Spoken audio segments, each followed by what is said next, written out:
Oi! No vídeo de hoje, a gente vai falar um pouquinho sobre algumas doencinhas e alguns probleminhas de saúde que são bem comuns em bebês e crianças.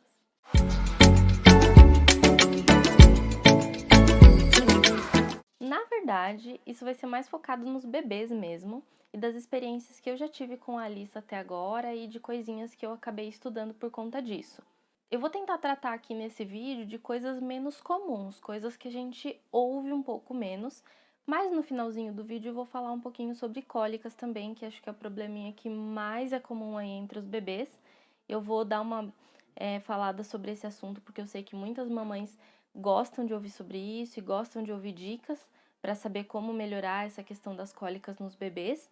Então, se você está interessado nesse conteúdo, vem comigo e assiste até o final. Se você ainda não me conhece, meu nome é Lari, seja bem-vindo ao meu canal e vamos começar com o conteúdo de hoje. Bom, quando a Alissa nasceu, eu já sabia, já tinha ideia de que muitos bebês tinham cólica, isso é uma coisa assim muito comentada, a maioria das pessoas sabe disso ou fala sobre isso. Mas teve algumas outras coisinhas, algumas outros probleminhas de saúde que aconteceram e que são muito comuns e que eu acabei descobrindo isso só depois que ela nasceu. Antes de eu continuar, não esquece de deixar seu like aqui no vídeo, por favor, e já se inscreve aqui, a gente tá tentando conseguir 1000 inscritos e vai ser muito legal se você estiver fazendo parte disso. A primeira coisa que eu notei alguns dias depois da Alissa nascer, na verdade, na primeira semana mesmo, entre o segundo e o quinto dia, se eu não me engano, foi algumas remelinhas nos olhos. A primeira vez que eu vi, a gente ainda estava no hospital, então provavelmente foi no dia seguinte que ela nasceu. E eu já comentei com a médica lá e com as enfermeiras perguntando sobre isso, e elas falaram que era normal. Só me disseram isso, não me deram nenhuma orientação e falaram que era normal. Depois eu cheguei em casa, alguns dias depois, 1 ou 2 dias depois, começou a reaparecer essas remelinhas. E a gente sempre fica preocupado, falando: ai meu Deus, é conjuntivite, pegou alguma coisa. E a gente fica com essa ansiedade mesmo. Era uma remelinha assim, esbranquiçadinha, levemente amarela e se juntava no cantinho dos olhinhos. Mas isso é super comum, fique calma. Eu dei uma pesquisada na época e eu descobri que a gente tem um caninho aqui que ajuda a lacrimejar os nossos olhos. E o do bebê muitas vezes acaba se entupindo. Então, se forma essa secreçãozinha no cantinho dos olhos do bebê. Não vou explicar nada muito técnico, até porque eu não sei exatamente, mas lembro que na época eu pesquisei e foi exatamente isso que eu vi, que é como se fosse um caninho lacrimal aqui que a gente tem, e esse caninho fica entupidinho. Então, o que você pode fazer para ajudar o seu bebê é simplesmente limpar, né, com um paninho úmido, alguma coisa assim, um paninho umedecido com sorinho, pode ser, né, que é estéreo, ou com água mesmo. Não passar com muita força, só limpar superficialmente. E principalmente na hora do banho, mas você pode fazer isso em outros momentos também, com a mão bem limpa, você faz uma espécie de massagem aqui nessa partezinha do bebê. Então, assim, é bem ao ladinho aqui do nariz, né? Então, dá pra você pegar no cantinho aqui do nariz e ir subindo. Pega no cantinho do nariz e vai subindo. Claro que com muita delicadeza, é importante estar com as mãos bem limpas, né? E aí você faz esse movimento algumas vezes, assim, aqui em volta do narizinho do bebê e chegando até o olhinho. Isso vai fazer com que esse canalzinho fique limpo com mais facilidade. E aí essa secreçãozinha vai reduzindo. Isso realmente ajudou muito. E falando com outras mamães, elas também comentaram que os bebês dela também tiveram isso. E é super comum e eu nunca tinha ouvido falar. A segunda coisa que aconteceu com a Alissa também, e que é bastante comum, é um acúmulo de leite nas mamas do bebê. Nossa, que estranho! Pois é, eu também achei. Mas você vai perceber que muitos bebês têm isso, e não são só bebês meninas, bebês meninos também apresentam isso. Na mama do bebê, se você apertar assim, até sai uma gotinha de leite, mas o ideal, o recomendado não é apertar. Como que você vai ver se seu bebê tá tendo isso ou não? Você vê que a mama dele, né, os peitinhos do bebê fica inchadinho. E fica, né, assim, até com uma pontinha às vezes, meio durinho. Então, na hora de tomar banho, eu percebi que a Alissa tava com o seio meio durinho, assim, e um pouco inchadinho. Não é, nossa, um peitão, não é isso. É inchadinho, bem de leve, mas fica durinho.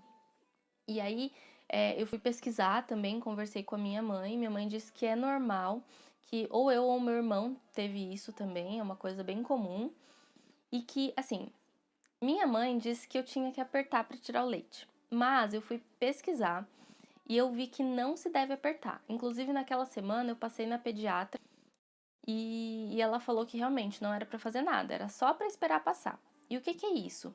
É alguns hormônios que acontecem de ser passado para o bebê e esses hormônios acabam criando essa produção de leite. Eu não sei se esses hormônios eles vão direto da mãe para o bebê quando nasce, ou se é passado pelo leite, ou se é uma produção natural do bebê. Eu não sei da onde que vem aí esse hormônio, mas de algum desses três lugares vai vir, né? Muito provavelmente pode ser um excesso desse hormônio que pode estar indo junto com o leite materno, e isso é completamente normal. Isso aconteceu no primeiro mês de vida da Alissa, e muito rapidamente isso também some, tá? De um dia, assim, você nem percebe. Sempre que eu dava banho nela, eu ficava olhando, eu sentia. Não pode ficar apertando. E a única coisa que é importante é você ficar de olho, né? Então, quando for dar banho no bebê, sempre passa a mão assim, sente, vê como é que tá, se tá diminuindo ou não. Se caso tiver muito inchado, muito avermelhado e muito duro, pode ser um sinal aí de inflamação dessas glândulas mamárias ali. Então é importante levar no pediatra para ver o que precisa fazer. Mas a recomendação é não mexer, simplesmente espera passar, porque a tendência é que esses níveis hormonais vão cair e tudo vai voltar ao normal.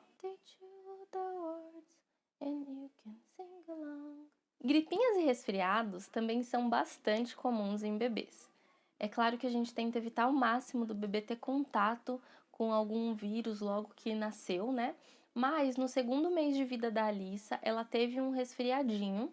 A gente não saía muito com ela teve contato com poucas pessoas, mas eu acho que isso acaba sendo normal até para a imunização da criança. E se seu bebê apresentar um pouco mais de secreção nasal, né, alguma dificuldade para respirar, espirros, alguma coisa desse sentido, se for uma coisa bem leve, dá para tratar em casa. A gente mesmo não levou ao médico. Eu só fiz inalação, né, no narizinho dela, porque eu percebia que às vezes ela tinha um pouquinho mais de secreção no nariz. Eu fiz inalação e aplicava soro fisiológico também.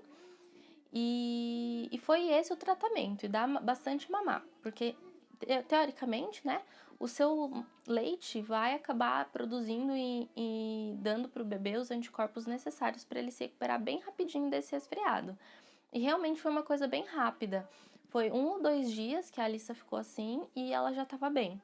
Mas realmente é um pouco sofrido, porque você vê o bebê com aquela situação assim, com o narizinho, né, irritado, e você quer tirar aquilo dele, sabe? Mas calma, fica tranquila, mantenha calma, faça inalação no bebê, coloque sorinho no nariz, dê bastante mamar que vai ficar tudo bem. É claro que se você notar um agravo, né, se o bebê tiver com tosse, muita dificuldade para respirar, muita secreção, febre, é importante levar para o pediatra. Eu tô falando de coisas assim mais simples que a gente consegue tratar em casa. A próxima já é um pouquinho mais comum e eu vou emendar duas coisinhas de pele que são bastante comuns em bebês. A primeira que eu vou falar, você já deve ter ouvido falar também, que são brotoejas e algumas alergias, e é também chamado de acne neonatal.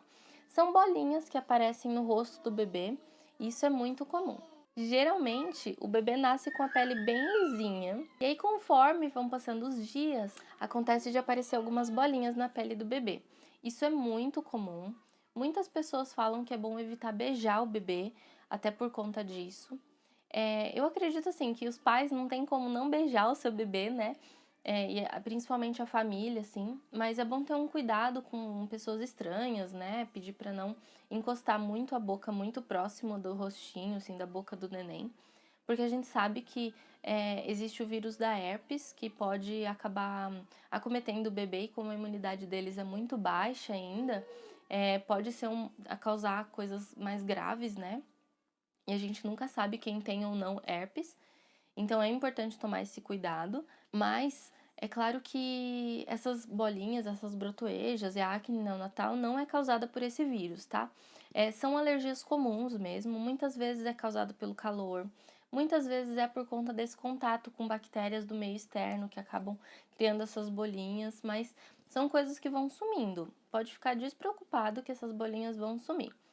Algumas coisas que dá pra gente fazer é sempre manter bem a higiene do bebê, né? Então, o rostinho sempre bem limpinho. Se você vê que tá muito calor, tentar refrescar o bebê o máximo possível, não encher de roupa. E também dá para utilizar algumas pomadinhas. Você pode utilizar até a pomadinha da assadura mesmo. Se as bolinhas estiverem muito evidentes, muito avermelhadas, né? Você pode usar a pomadinha da assadura para tentar minimizar essa alergia, mas em geral isso acaba sumindo em poucos dias. E a outra coisinha de pele que eu vou falar para vocês, que eu já vou emendar aqui, é uma questão que nem todos os bebês vão apresentar, é claro, né? Todas essas coisas que eu tô falando aqui, pode ser que seu bebê tenha ou não, é a dermatite atópica. A Alice apresentou dermatite atópica aos 4 meses. Ela começou a ter uma alergia aqui no pescoço, começou com umas bolinhas aqui no pescoço, aí começou a aumentar, e agora é em toda essa região aqui do pescoço, né, aqui, e no ombro. O que é isso? É uma alergia, como se fosse uma alergia a alguma coisa que o organismo produz em excesso e acaba criando isso. Então, são bolinhas muito parecidas com aquelas brotoejas que eu falei, mas é uma coisa que não some se você não tratar. Então, eu levei ela na pediatra, a pediatra disse que provavelmente era dermatite atópica, que era para passar no dermatologista. Eu passei com ela no dermatologista e o médico viu e realmente diagnosticou como dermatite atópica. Ah, outro lugar onde aparece é também aqui nos cotovelinhos, assim. E aí ele passou algumas medicações, um creme maravilhoso que eu utilizei, vou colocar o nome aqui embaixo, porque é um creme basicamente hidratante. Você pode utilizar no bebê desde sempre, se você quiser, como hidratante, mas a gente começou a utilizar para fazer o tratamento da dermatite. E ele também passou uma pomada corticoide para a gente utilizar quando tiver crise. Então, como é que funciona? A dermatite atópica, ela pode não estar aparecendo nada, por exemplo, agora está super controlado. E a gente sempre continua passando esse creme hidratante. Eventualmente, um dia ou outro, acaba ficando mais vermelho, mais irritado, com umas bolinhas e mais grosso. Aí eu uso o creme corticoide que o médico passou.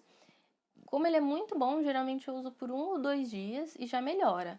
Mas você pode utilizar até uma semana, mais ou menos, o médico falou, se for necessário. Mas tem que tomar cuidado com esses cremes porque eles afinam a pele, então pode criar estriação, não é muito bom usar direto. Então eu só uso nos lugares onde a alergia fica mais forte e para realmente fazer ela sumir e continuar tratando com o creme hidratante. E o hidratante é importante ser bem neutro, que é o caso desse, né, que eu falei aqui pra vocês, porque qualquer fator, assim, muito sol, muito calor, conservantes de cremes, pode acabar acarretando numa piora do quadro da dermatite do bebê. Outras coisas que o médico recomendou também foi utilizar só sabão de coco para lavar as roupinhas dela e não utilizar amaciante. E utilizar só o sabonete neutro para dar banho nela. Então eu uso até hoje aquele da Granado, glicerinado, né? E, bom, basicamente é isso. São esses os agravos que eu acabei descobrindo, né? Esses os probleminhas, assim, que eu acabei descobrindo depois que a Alissa nasceu. E que são bastante comuns e que eu não fazia ideia de que podiam existir. Além disso, deixa eu falar um pouquinho sobre a cólica, né? A cólica não foi um grande problema aqui pra gente, mas é muito comum em bebês. E o que acontece? O trato gastrointestinal do bebê é muito novinho, né? E ele tá tendo contato com o leite, que é rico em proteínas, nutrientes, vitaminas, etc., pela primeira vez, assim, né, no começo da vida dele. Então, o estômago, o intestino, todos os órgãos, eles precisam ainda aprender a funcionar corretamente. E acaba que nesse período de adaptação, o bebê pode ter muitas cólicas. E essas cólicas, elas podem ser geradas por os movimentos peristálticos serem muito fortes inicialmente, para começar a trabalhar, ou então pela geração de gases, que também é bastante comum. Aqui o que aconteceu mais foi os gases. A gente percebia que a barriguinha da Alissa ficava bastante inchada E o que ajudou muito, muito, muito foram massagens. Eu aprendi algumas massagens na internet, eu fazia bastante nela, e isso ajudava ela a soltar os punzinhos, e aí ela melhorava. Mas tem muitos bebês que têm bastante problemas dos movimentos, né, do intestino, assim, então eles acabam ficando com muita dor. Alguns médicos recomendam a utilização de Luftal em bebês, mas eu recomendo, né, a semeticona apenas assim, que a mãe fale com o pediatra, é importante você ver com o pediatra direitinho se utilizar ou não. Outras técnicas que você também pode tentar com o seu bebê é uma bolsinha de água quente na barriguinha do bebê, que às vezes isso alivia bastante, e banhos de água quente também. Isso também ajuda e costuma ajudar a diminuir essas cólicas, porque aí o bebê fica mais relaxado e essas contrações do intestino, né, do sistema gastrointestinal acabam diminuindo um pouco e o bebê consegue ficar com menos dor e relaxar um pouco mais. Mas vale tentar todas as técnicas disponíveis aí na internet quando seu bebê tá chorando, né? Então, o que eu recomendo aqui realmente, se você perceber que a barriguinha do bebê tá inchada, muito provavelmente isso é gases. Massagens ajudam bastante a soltar. Bolsa de água quente e um banhinho de água quente também. Deixar o bebê bem quentinho, né, encostado na sua barriga, ou de barriguinha para baixo, assim, no seu braço, também são posições que costumam ajudar. E deixar o bebê bem aquecidinho, principalmente essa região da barriguinha onde costuma doer. Mas tenha paciência, porque esse período costuma demorar apenas 3 meses. Então, é do primeiro mês até o terceiro. Aqui em casa isso foi bem minimizado mesmo, não foi esse período todo.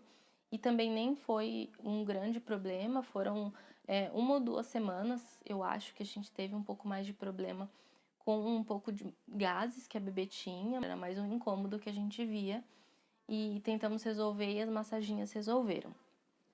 Outra coisa que é legal você ver, mamãe, é que às vezes algumas coisas que a gente come acabam aumentando o risco dessas cólicas, né? Aumentando os gases, aumentando o risco mesmo do bebê ter essas dores.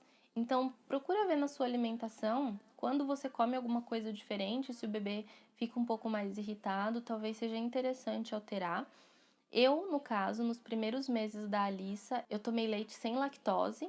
Eu já tomava leite desnatado, então nesse primeiro período, assim, até recentemente, eu só tomava leite sem lactose e eu achei que isso ajudou bastante. Fora isso, nenhuma outra coisa eu tirei da minha alimentação. Nem chocolate, nem feijão, que costumam dizer que dá gases, mas nada disso eu via que dava gases, nem refrigerante, não costumava irritar ou dar gases no bebê, nem nada. Então o leite eu acho que foi uma coisa importante de trocar e que funcionou bem pra mim. E atualmente eu já tomo novamente leite desnatado e não causa nada nela. Mas se eu achasse que ainda estava causando alguma coisa, eu com certeza continuaria tomando leite sem lactose. Bom, meus amores, e é isso. Se você gostou desse vídeo, não esquece de compartilhar com outras gravidinhas, outras mamães que também vão precisar saber dessas coisas. Deixa o seu like aqui embaixo e se inscreve, tá bom? Me ajuda a conseguir os 1000 inscritos. Eu torço muito pra conseguir e pra continuar gravando os vídeos aqui pra vocês. Um super beijo pra todas vocês e eu vejo vocês no próximo vídeo.